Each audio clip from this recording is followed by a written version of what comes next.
Good morning student. आज हम आप लोगों को बताने जा रहे हैं दो चरों में रैखिक समीकरण। प्रश्नावली 4.2 है हमारा। इसमें हम लोग सवालों को देखते हैं। यहाँ पर निम्नलिखित विकल्पों में कौन सा विकल्प सत्य है और क्यों। अब इसको बताना है, सत्य तो बताना ही है, लेकिन क्यों सत्य है उसके बारे में भी हमें समीक्षा करनी है। तो यहाँ पर समीकरण हमारा एक दिया है। यहाँ पे हमारा क्या दिया है? समीकरण दिया है। समीकरण दिया है y बराबर 3x प्लस 5। y बराबर 3x प्लस 5। तो इसको अब हम लोग हल करेंगे। ये y को हम लोग इधर पक्षांतर कर लेंगे। पक्षांतर करेंगे तो हम लोगों को पता होना चाहिए कि जो रेखा चर संख्याएं होती हैं वो पास पास होती है। तो यहाँ पर लिखेंगे 3x, इसको पक्षांतर करेंगे तो यहाँ y हो जाएगा, फिर प्लस 5। अब इन सब के मान के बराबर क्या है? 0 है। इन सब के मान के बराबर क्या है? 0 है। तो यह एक क्या है? चर राशि है। यह एक क्या है? चर राशि है। तो यहाँ पर हम लोग लिखेंगे चर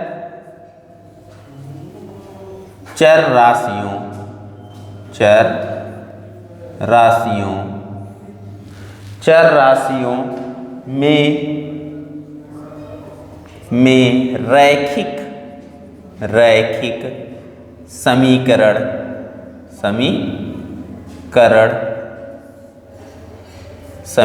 है। चर राशियों में क्या है? रैखिक समीकरण है। क्यों?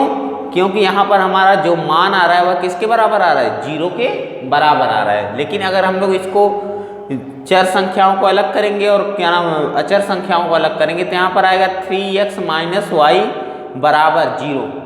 3x बराबर 0। तो इसलिए हम लोग करेंगे, यहाँ पे लिखेंगे क्योंकि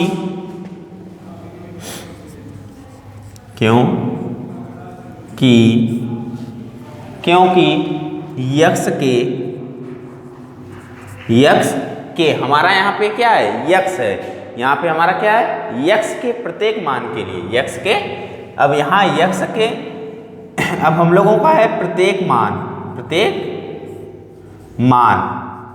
प्रत्येक मान कितना है? 9 का एक संगत मान। 9 का एक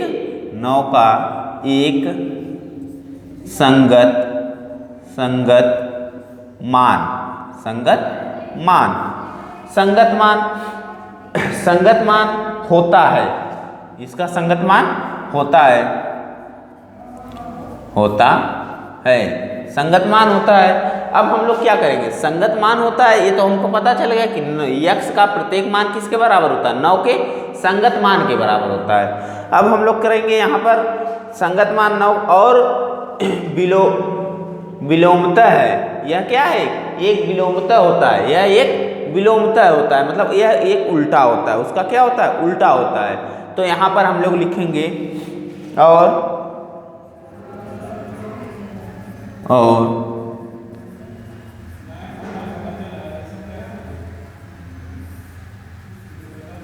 विलोमता है। इसलिए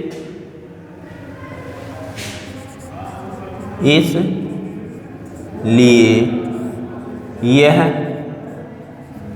अपरिमित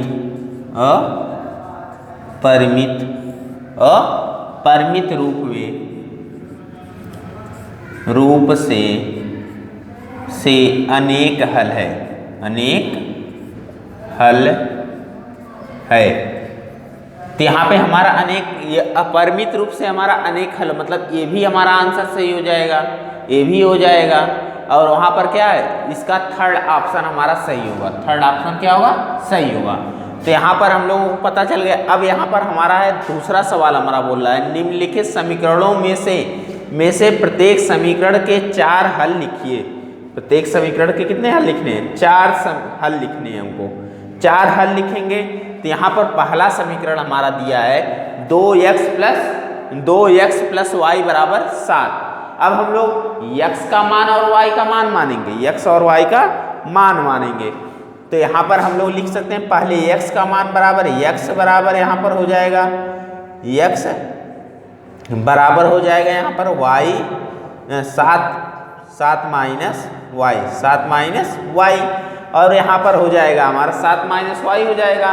अब यहाँ पर हम लोग अगर फिर पहले पहले y का मान निकालेंगे, y बराबर हो जाएगा 7 माइनस 2x, 7 माइनस 2x। यदि अब यहाँ पे हम लोग रखेंगे x का मान अलग रखेंगे और y का मान अलग रखेंगे, x का मान अलग रखेंगे और y का मान अलग रखेंगे। तो यहाँ यदि x बराबर 0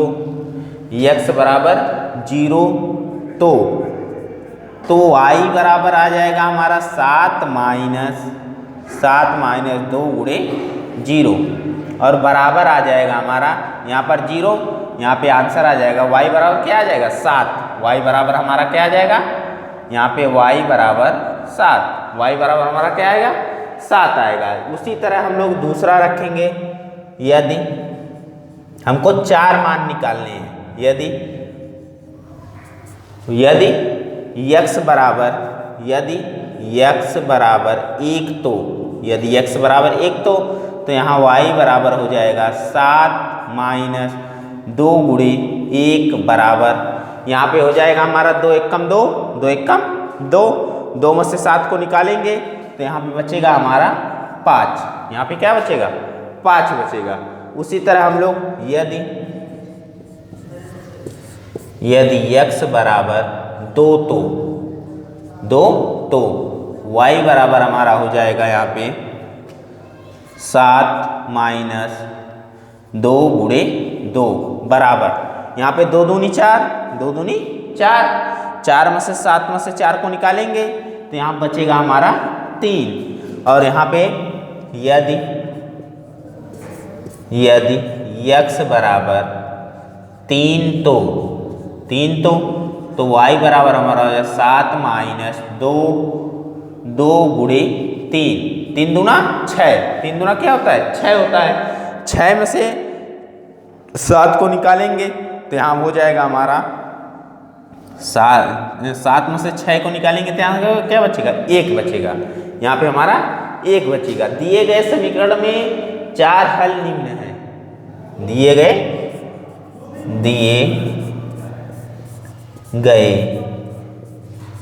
समीकरण में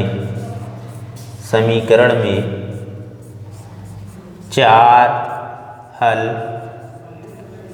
निम्न हैं। अब यहाँ पे 4 हल हमारे निम्न हैं। अब हमारा चारों हल क्या क्या है, चारों हल हमारा क्या क्या है उसके बारे में हमको बताना है। तो यहाँ पर हम लोग लिखेंगे x बराबर 0 रखने पर, x बराबर 0 रखने पर y का मान हमारा 7 आया है। ये x बराबर 0 रखने पर हमारा y का मान कितना आया है 7 आया है, y का मान हमारा 7 आया है। तो यहाँ पर हम लोग x बराबर 1 रखने पर y का मान हमारा कितना आया है, 1 रखने पर कितना आया है, 1 रखेंगे तो कितना आया है 5 आया है। और दूसरा x बराबर यहाँ पे x बराबर 0 रखे हैं तो y का मान हमारा 7 आया है, x बराबर 1 रखेंगे तो y का मान 5 आया है। अब x बराबर 2 रखने पर y का मान कितना आया है 3 आया है। और यहाँ पर x बराबर 3 रखने पर हमारा y का मान आया है 1, y का मान कितना आया 1। ये हमारा समीकरण सिद्ध हो गया, यह समीकरण हमारा चारों का मान आ गया कि हम लोग अलग अलग मान रखे हैं और अलग अलग हमारा आंसर आया है। उसी तरह हमारा यहाँ पे दूसरा सवाल है, दूसरा सवाल दिया हुआ है यहाँ पर पाई r प्लस वाई बराबर 9, पाई r प्लस वाई बराबर 9। तो यहाँ पर हम लोग इसको लिखेंगे कैसे समीकरण रूप में, समीकरण y बराबर यहाँ 9 माइनस पाई x। अब हम लोग यहाँ पर पहला हमारा y बराबर 9 माइनस पाई x, तो यहाँ पे हम लोग पहले यहाँ पे हम लोग x का मान रखेंगे, x का मान पहले क्या रखेंगे 0 रखेंगे, पहले क्या रखेंगे जीरो रखेंगे तो यहाँ हो जाएगा यदि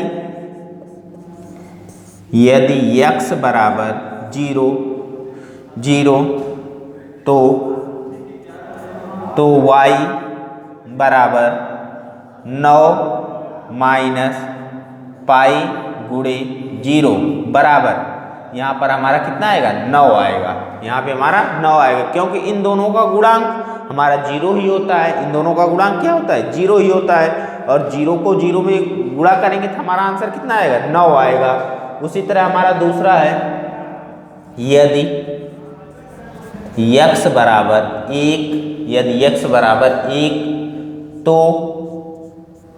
तो y बराबर 9 माइनस पाई गुणे 1 अब यहाँ पर पाई गुणे 1 है। अब यहाँ पे क्या है? पाई गुणे 1 है। तो यहाँ पर हमारा आंसर आएगा पाई का मान हम लोग क्या मानेंगे? 1 मानेंगे तो यहाँ पर हमारा 1 पाई हो जाएगा। यहाँ पे मतलब 9 माइनस पाई आ जाएगा। 9 माइनस क्या आएगा? पाई आएगा।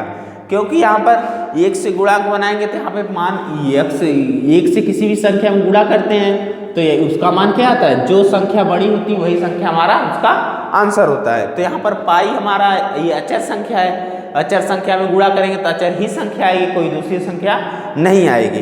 इस तरह से फिर यदि x बराबर 3 तो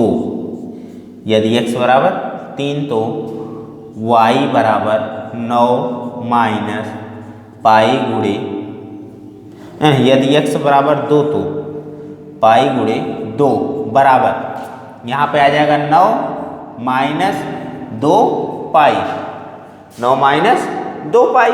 अब यहाँ पर यदि x बराबर 3 तो y बराबर 9 माइनस पाई गुणे 3 बराबर पाई गुणे 3 बराबर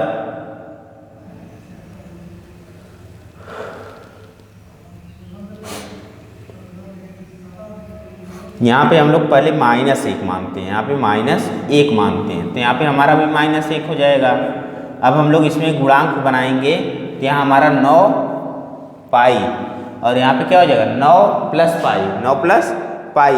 अब और यहाँ पे हमारा गुणांक हो जाएगा 9 बटे पाई। तो यहाँ पे हमारा 9 बटे क्या हो जाएगा? 9 बटे पाई बराबर यहाँ पे हो जाएगा हमारा 9 माइनस 9 बराबर 0। 9 माइनस 9 बराबर 0। अब हम लोग लिखेंगे दिए गए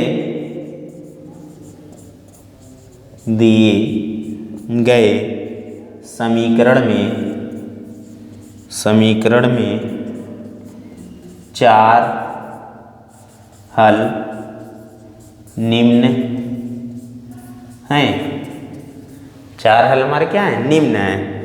तो यहाँ पे x बराबर 0 रखने पर y का मान कितना आया? 9 आया है। और दूसरा है हमारा x बराबर 1 रखने पर y का मान हमारा कितना आया है? y बराबर 9 माइनस पाई। और यहाँ पर x बराबर -1 रखेंगे तो यहाँ y बराबर आ जाएगा 9 प्लस y और 9 प्लस y और यहाँ पर रखेंगे हमारा आ जाएगा x बराबर 9 बटे पाई रखेंगे तो y का मान आ जाएगा 0। इस तरह से हम लोग सवालों को अपने हल करेंगे। और हम लोग अब 2 सवाल और बचे हैं प्रश्नावली के, वो हम लोग अगले टॉपिक में समझेंगे ताकि थोड़ा समझें और आराम से लगाते चले हैं। आज के लिए बस इतना ही। धन्यवाद।